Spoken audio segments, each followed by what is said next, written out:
apa aliran punks tersebut. Nah, yang saya lihat sama aja dengan kita melakukan kritik.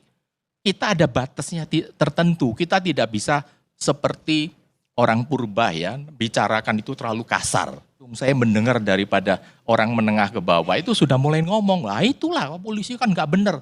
Jadi mereka itu yang sebenarnya tidak tahu menau atau hanya mendengar selintingan, kemudian sudah memberikan satu punishment bahwa polisi itu nggak benar.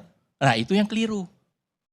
Tetapi supaya fair, kita mau nilai juga kecerdasan publik itu sudah melampaui kemampuan tipu-tipu kekuasaan. Halo bro, kembali lagi bersama gua Bosi Y. Seperti biasa kita bahas gua nggak mau bahas berita yang lagi viral gitu ya bro ya. Gua mau bahas tentang apa yang gua tonton di ILC tadi gitu ya bro ya. Siaran tunda gitu kan, gua nonton di YouTube gitu kan. Itu dimana ya seperti biasa lah ya kan, gua nonton ILC karena ada Rocky Gerung gitu ya bro ya. Tentu gue punya alasan tersendiri gitu kan, kenapa gue selalu mendukung Rocky Gerung bro. Karena bagi gue gitu kan, Rocky Gerung itu selalu mendukung ya kan, membela, mensupport apa yang disebut sebagai masyarakat gitu kan, yang memperjuangkan hak-haknya gitu kan ya bro ya. Terutama masyarakat yang berani untuk mengeluarkan pendapatnya, untuk mengeluarkan kritikannya terhadap pemerintah bro ya. Jadi gue selalu membela ataupun setuju dengan Rocky Gerung karena Rocky Gerung selalu membela rakyat seperti gue gitu ya bro ya, yang selalu menuntut keadilan tuh ya kan, menuntut kesetaraan gitu kan, menuntut ekonomi yang harusnya bertumbuh gitu ya bro ya, termasuk kritikan yang diucapkan oleh grup band Sukatani melalui lirik lagunya gitu ya bro ya. Dan itu di situ Rocky Gerung tadi gua denger di ILC dia membela para anggota-anggota grup band Sukatani gitu ya bro. Nah ada yang menarik gitu ya bro ya, dimana di situ closing terakhir dari Rocky Gerung gitu kan, itu ada ada amplop yang dibahas tuh ya kan. Nah di sini gua nyambung aja bro ya terhadap thumbnail gua, karena di situ ada pengacara, termasuk pengacara kondang bro ya, Bapak Fredrik Yunadi gitu kan, dimana di situ dia membahas gitu kan, kalau gue sih nangkepnya gitu ya bro. Jadi Bapak Fredrik ini gitu kan, dia terlihat ya kan merendahkan masyarakat gitu kan ya bro ya, terutama masyarakat menengah ke bawah tuh kayak gua misalnya nih yang nggak sekolah gitu kan, seolah-olah gua nggak tahu apa-apa bro ya, sebutannya gitu, seolah-olah masyarakat menengah ke bawah itu adalah orang-orang bodoh gitu kan. Itu kalau gue tangkep dari bahasa Fredrik Yunadi gitu ya bro ya, seorang pengacara nih. Jadi sebelumnya gitu kan gue mau kasih tahu kepada kalian semua, ini Bapak Fredrik Yunadi ini dia itu mantan narapidana KPK bro ya. Dia itu pernah dipenjara gitu kan, kalau nggak salah itu 6 tahun apa 7 tahun gitu kan, tentang kasus penghalangan penyidikan tersangka korupsi tuh. Iya kan, dulu ini Fredrik Yunadi ini dulu dia itu membela kasus korupsi daripada Bapak Setia Novanto gitu ya bro ya, yang dulu ininya katanya benjol nabrak tiang listrik gitu kan. Nah ini si Fredrik Yunadi ini bro, dia itu pernah jadi tahanan KPK tuh, iya kan, pernah di penjara gitu ya bro ya. Dan gue nggak tahu gitu kan ya, mungkin nyambung tadi apa yang diucapkan oleh Rocky Gerung di akhir gitu kan. Nih soal si amplop ini nggak tahu gua ini siapa yang bayar Bapak Fredrik nih ya kan, seorang mungkin dia sekarang masih pengacara apa enggak, gua nggak tahu gitu ya bro. Tapi gua nyambung tadi tuh ya kan. Jadi Bapak Fredrik Yunadi ini gitu kan, seolah-olah masyarakat itu pasti akan melakukan tindak pidana yang disebut tindak pidana ITE katanya bro ya, berdasarkan ucapan Fredrik Yunadi gitu kan, yang mengatakan bahwa orang menengah ke bawah itu nggak tahu apa-apa, nggak punya pengetahuan gitu ya bro ya. Ini bener-bener penghinaan sih ya bro ya, tapi itu semua dibantah oleh Rocky Gerung bro ya, bahwa masyarakat itu ya kan sebetulnya dia bisa membedakan ya kan, dimana dia bisa berbuat kriminal, melanggar hukum, dimana dia juga tahu bahwa apa yang dia ucapkan itu adalah ekspresi ekspresi untuk menyalurkan pendapatnya ataupun kritiknya terhadap pemerintah bro. Jadi bagi gua gitu kan, masyarakat juga nggak bego-bego amat bro. Iya kan, gak semua masyarakat itu benci sama polisi. Enggak semua bro ya. Iya kan, enggak semua polisi itu jahat, masyarakat juga tahu, iya kan.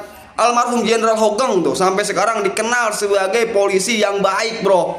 Iya kan, jadi enggak semua polisi itu jahat, dan masyarakat juga tahu itu bro ya. Jadi iya kan, karena gua senang aja gitu bro ya kalau mendengar Rocky Gerung gitu kan, apalagi tadi dia benar-benar iya kan membela masyarakat gitu kan, yang dianggap oleh Fredrik Yunadi itu nggak tahu apa-apa gitu kan. Rocky Gerung di situ mengatakan gitu kan, ini adalah kecerdasan publik katanya bro ya, itu kata Rocky Gerung, kecerdasan masyarakat tuh iya kan, untuk mengucapkan kritikannya tuh, entah itu melalui tadi itu lagu bayar-bayar itu kan, lagu bayar-bayar polisi itu gitu kan, entah melalui lukisan gitu kan, itu kan kritikan juga bro ya kan. Karena sekarang juga lagi rame masalah itu tagar itu kan, negara takut lukisan, negara takut lagu ya kan. Padahal yang lagi rame juga itu adalah di mana ada kasus pemalsuan yang lagi rame sekarang bro, itu yang Pertalite itu bro ya dirubah jadi Pertamak bro, itu juga lagi rame bro ya. Tapi negara kayaknya nggak mau bahas itu bro ya, negara lebih suka ini bahas masalah bayar-bayar ini bro ya, yang lagi rame bro. Ini memang negara seperti itu bro ya, negara itu memang seperti itu bro ya, cenderung dia menyembunyikan kesalahannya tuh iya kan, jadi dialihkan tuh iya kan. Dan pers-pers kita juga lebih suka bahas masalah ginian bro ya, itu yang ada di dalam keadaan kita hari ini bro. Makanya iya kan, gua sangat setuju gitu kan tentang apa yang pernah diucapkan oleh Rocky Gerung gitu ya bro ya, bahwa yang potensi berbuat hoak itu adalah kekuasaan, karena kekuasaan punya seluruhnya bro ya untuk berbuat hoak gitu kan. Itu kalau kata Rocky Gerung. Kalau kata Bosiwai gitu kan, yang punya potensi itu, yang punya potensi korupsi, potensi nyolong sumber daya alam, itu cuman pejabat publik. Karena cuman pejabat bro ya yang punya wewenang untuk ngurus itu semua gitu kan, untuk menjual itu semua, untuk nyolong itu semua. Kalau kalian kan itu yang miskin-miskin nggak punya hak bro ya, nggak punya kuasa ya kan untuk menguasai sumber daya alam negeri Indonesia yang katanya kaya raya bro. Jadi sekali lagi, yang punya potensi nyolong duit rakyat itu adalah para penguasa. Makanya kita harus curiga dan juga harus selalu mengkritik kekuasaan. Oke bro, cukup sekian bro, dah. Apa aliran punks tersebut? Nah, yang saya lihat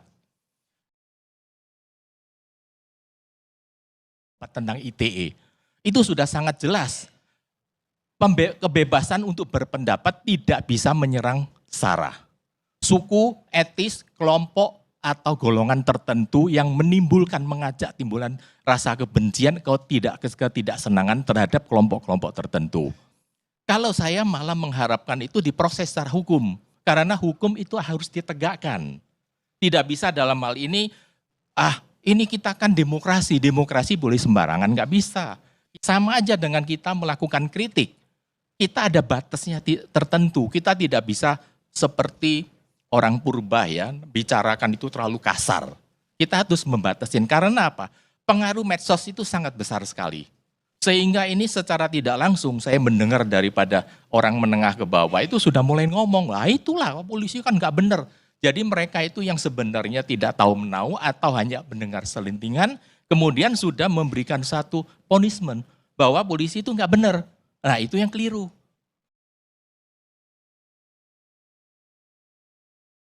Bayar polisi, mau jadi polisi bayar polisi. Kan begitu tafsir epistemiknya tuh. Mau jadi presiden, puji presiden. Sama statusnya. Sudah jadi polisi masih bayar polisi. Sudah jadi presiden masih puji presiden. Saya terangkan ini sebagai problem narasi ya. Nggak ada urusan saya dengan kekuasaan. Tetapi supaya fair, kita mau nilai juga kecerdasan publik itu sudah melampaui kemampuan tipu-tipu kekuasaan. Itu intinya tuh. Karena kita hanya dibiasakan membaca isi amplop, bukan isi pikiran.